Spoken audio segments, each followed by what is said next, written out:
Yo yo yo, what's up guys? Welcome back to Rongentak TV.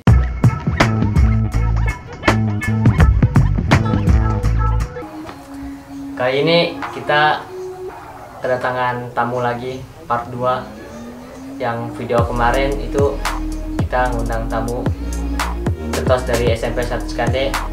Kali ini kita ngundang ketos dari SMA 1 Cirwas dan sekaligus mantan ketos SMP 1 Skande. Mantan ya. Angkatan berapa tuh? Pas itu 52 kalau nggak salah. 52. Karena kalau necek tuh nggak pakai angkatan berapanya kan. Buat taunya waktu di SMA ternyata teman-teman SMP yang lain ada angkatannya gitu. Jadi angkatan 52, angkatan berapa gitu. Pas bukber kemarin tuh baru kita nemu, kita cari necek tuh di tahun berapa didirikannya kan. Kita cari nih tahun berapa, dikurangin aja sama tahun kemarin yang 2019. Akhirnya kita ketemu, ternyata kita tahun 52, angkatan 52 gitu. 52. Lulusan tahun ini berapa? 2018 Yang share ya? Iya 2018. Ya pas itu gua 2018 naik jadi anggota OSIS di Lengser. Sebelum lanjut ke pertanyaan, jangan lupa ini subscribe dulu. Like and comment. Ya, Iya nih buat teman-teman yang lain jangan lupa subscribe, like and comment ya. Kalau Itu, udah iya. subscribe jangan lupa nyalakan notifikasinya. Iya betul.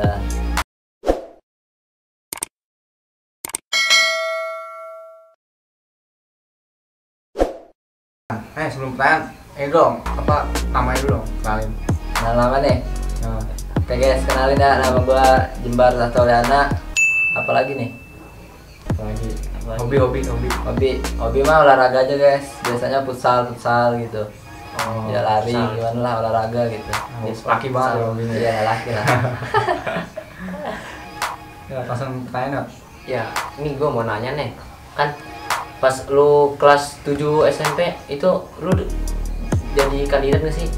Jadi ketua ketua pas kelas 7 tuh. Enggak, kalau dulu tuh ngambilnya dari ketua kelas KM. Jadi KM itu diseleksi buat calon wakil ketua OSIS. Nah, di situ gue posisinya belum jadi KM.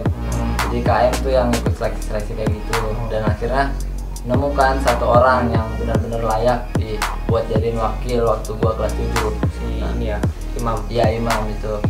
Terus gue di kelas 7 itu sebenarnya gimana ya, ngelihat waktu MPLS doang kayaknya enak banget nih di OSIS, kayaknya kayak gimana gitulah, ada bedanya dari yang lain kan. Iya. Makanya gue coba-coba kan, ada seleksi kan, awal tuh kumpul seleksi ya. tulis ya kan, seleksi tulis gitu. Gue cuma coba-coba doang cari referensi OSIS itu apa sih gitu, soalnya kan baru di SMP kan OSIS itu ada gitu, jadi baru tahu, jadi nambah-nambah pengalaman gue lah gitu. Ya gue juga dulu pas kelas 7 tuh apa OSIS ya kan, kayaknya seru amat dia. Nah gue pas kelas 7 tuh mau seleksi, hari pertama gue ikut kumpul, terus katanya nanti besok kumpul lagi ya. Nah pas besok tuh gue sakit, nggak ikut tuh 3 hari berturut. Jadi nggak ikut tahun pas kelas 7 tuh. Jadi pas kelas 8 baru gue daftar lagi, keterima. Berarti nggak sia-sia guys perjuangan dari kelas 7 itu, walaupun kelas 7 sakit dulu ya kan. Iya. Nih, lanjut pertanyaan ya. Kan lu ketos nih ya di SMA Cirwas. Berapa penting sih jabatan ketos tuh buat lu? Kalau menurut gue sih ya penting banget buat diri gue, terutama dari segi pengalaman, dari pembelajaran buat gue, gimana caranya ngatur orang, gimana caranya buat mempercayai orang tuh gimana gitu rasanya kan. Seorang pemimpin tuh harus bisa persuasif, jadi mengajak orang tuh pasti susah banget gitu. Makanya ini gue masuk ketua OSIS ini, gimana caranya gue bisa belajar, bisa ngajak teman-teman yang lain satu pikiran sama gue gitu. Akhirnya kan banyak pelajaran, pengalaman yang gue dapetin setelah gue masuk organisasi gitu.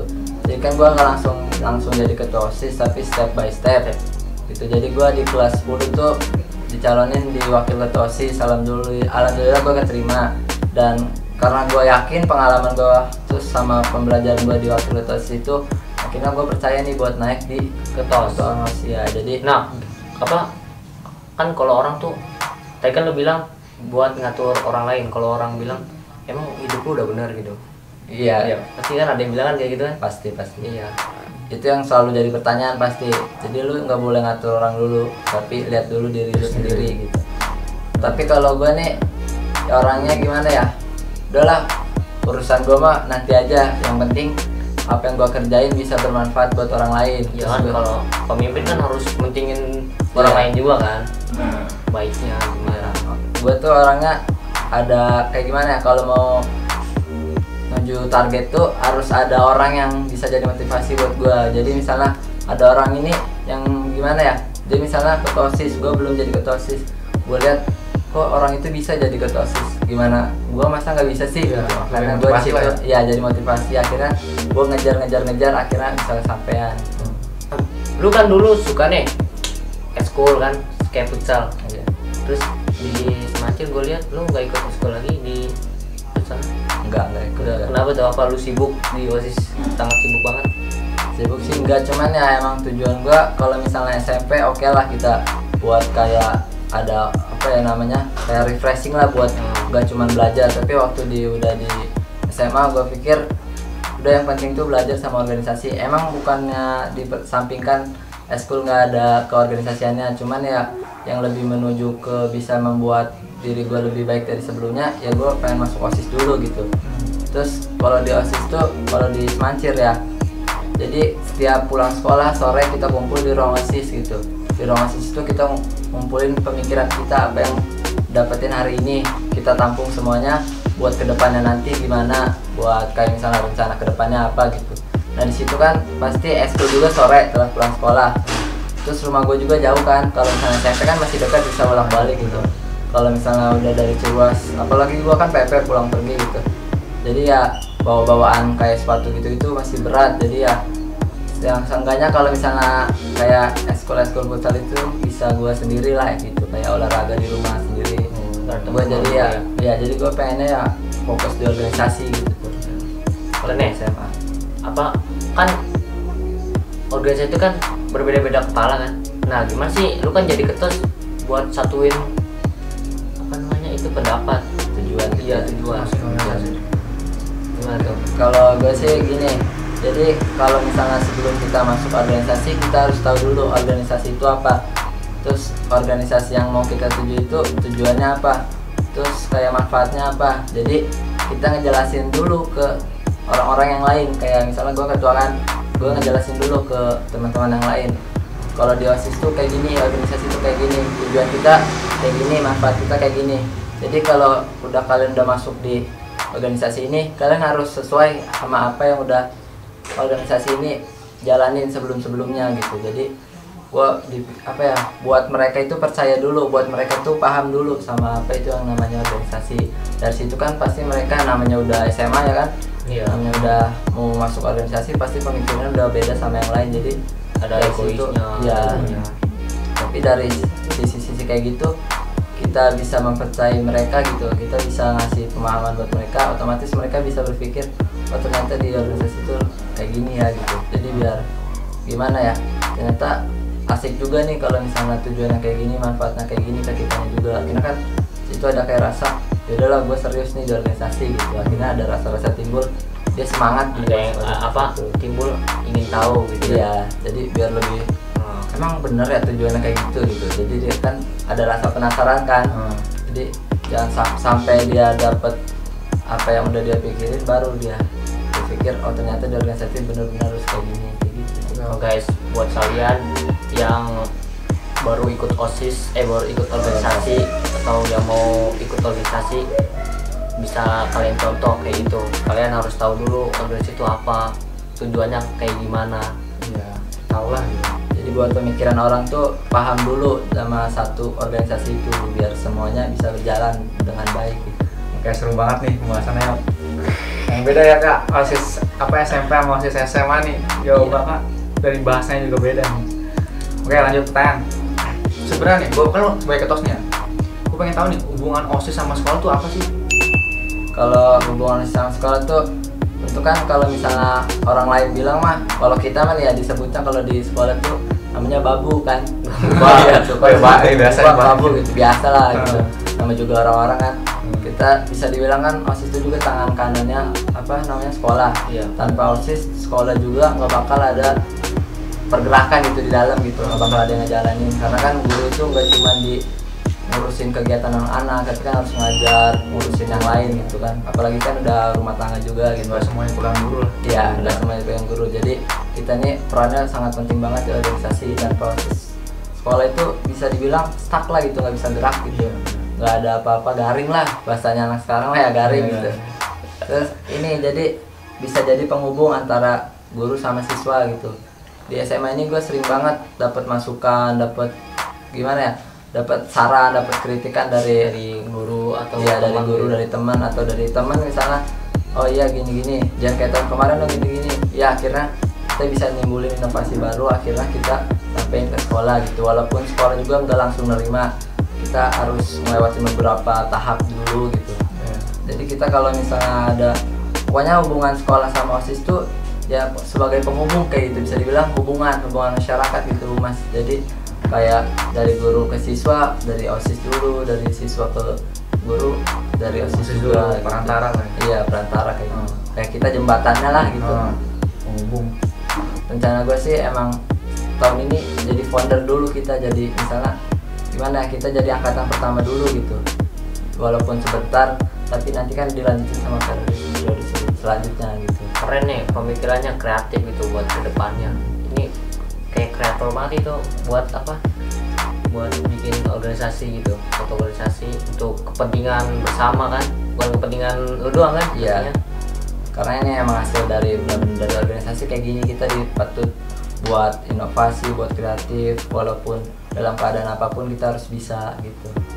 Terus ngajak teman-teman yang lain, jangan gimana ya, jangan cuman ini namanya Sendirian lah. sendiri aja gitu ya, pengen dilihat sendiri, tapi lu harus ngajak teman-teman yang lain. Lu gak bakal bisa kerja kalau nggak ada orang lain. Kayak gue ketua nggak bakal bisa kerja sendiri kalau nggak ada anggota-anggota yang lain. Benar. Pembantuan. Iya, tanpa bantuan mereka. Lanjut.